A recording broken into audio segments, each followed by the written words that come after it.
Hello folks, this is Sula speaking. You're listening to a preview video for Game 6 of Civ4 AI Survivor Season number 8. Let's go ahead and load up the map and take a look at what we have for this one.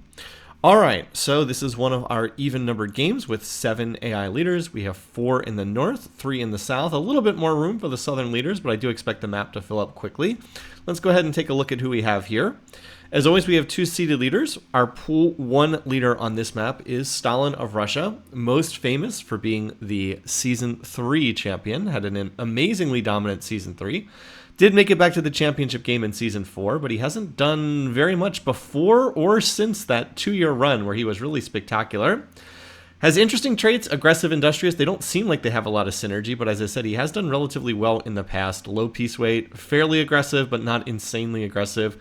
He has this central position in the south down here. I think a number of people are going to pick him just because they like his start, because he does seem to have a little bit more room to expand than some of the other leaders.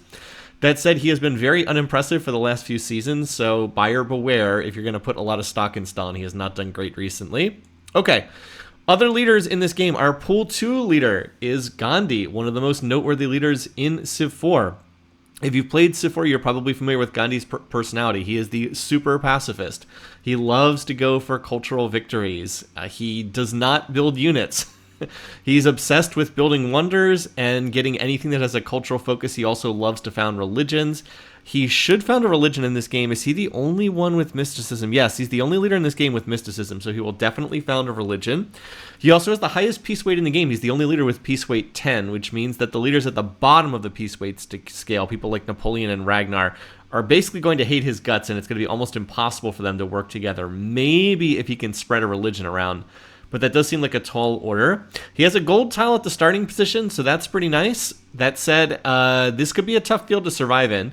He is likely either going to win the game or get eliminated very early, and I don't expect there to be much in between because that is Gandhi's play style. But win or lose, it should be entertaining.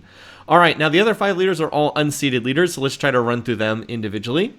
We'll start out here with the Portuguese leader, who I always have trouble pronouncing his name. I think it's João, or pretty close to that. The Portuguese pronunciation is really hard for a native English speaker like me.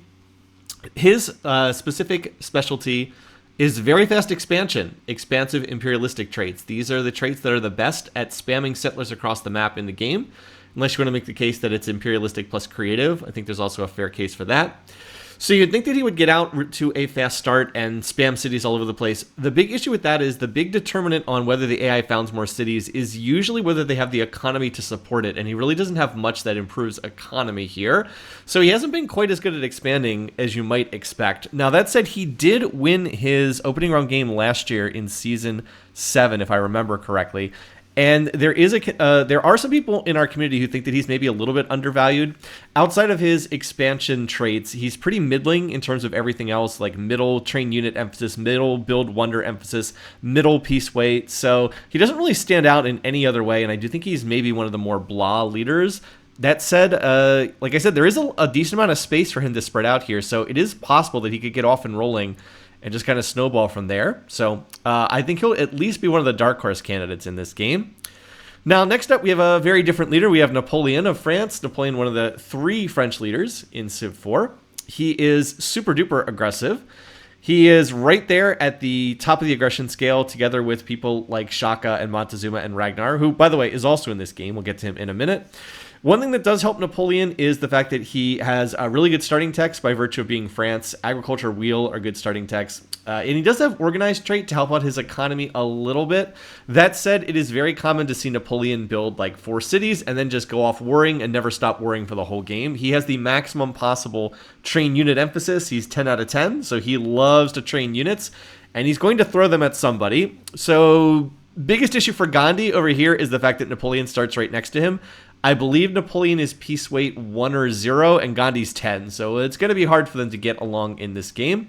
Napoleon definitely needs to get out and make some conquest to snowball. If he isn't able to get kills and run over people, he does not have the economic basis to be competitive, so he has to get out there and start running over people if he's going to be successful. Now, in the same department over here is Ragnar. We have changed Ragnar's color to orange, so he's pretend Dutch for this game because his colors were too close to Napoleon and Gandhi. Ragnar is pretty straightforward. He's much like Napoleon. He does have a financial trait, which is kind of interesting, aggressive financial. He is, if anything, even more suicidally aggressive than Napoleon. It really has not worked out for him. I think he has one second place finish from very, very, very far back in the day. And otherwise, he's mostly just picked up some random kills and then gotten killed himself because he doesn't really do things like build an economy. He is also going to train an army, and then he's going to throw it at somebody. And probably the most likely target is Victoria because she's just to his north. But we'll have to see. He does have fishing as a starting tech, and he's got the fishing starts here. So if he's going to, the AI often struggles with the fishing starts, but if there's someone who's going to take advantage of it, this is maybe the time to do it. An AI that starts with fishing and is on the Plains Hill tile to get the workbouts out faster. All right, remaining two leaders. We have two peaceful leaders after that run on very aggressive ones. We have Roosevelt of America, and then Victoria's coming after that. Roosevelt, not a particularly successful leader in AI Survivor history. His traits are kind of meh, industrious, organized. Neither one is a particularly good trait for AI Survivor purposes. He, like I said, is quite peaceful as a leader. I believe his peace weight is 8. He rarely declares wars. He mostly just wants to sit back in the corner and build and be left alone. That's not really a strategy for being successful in AI Survivor. Basically, he wants to play the same kind of game as like a Darius or a Wina Kopak, but he doesn't really have the traits or the Civ to do it. Like I said, he doesn't have financial trait. He has organized, which is not great for Survivor purposes. And he also is stuck with the American Civ, which all the American uniques come so late that they're almost useless.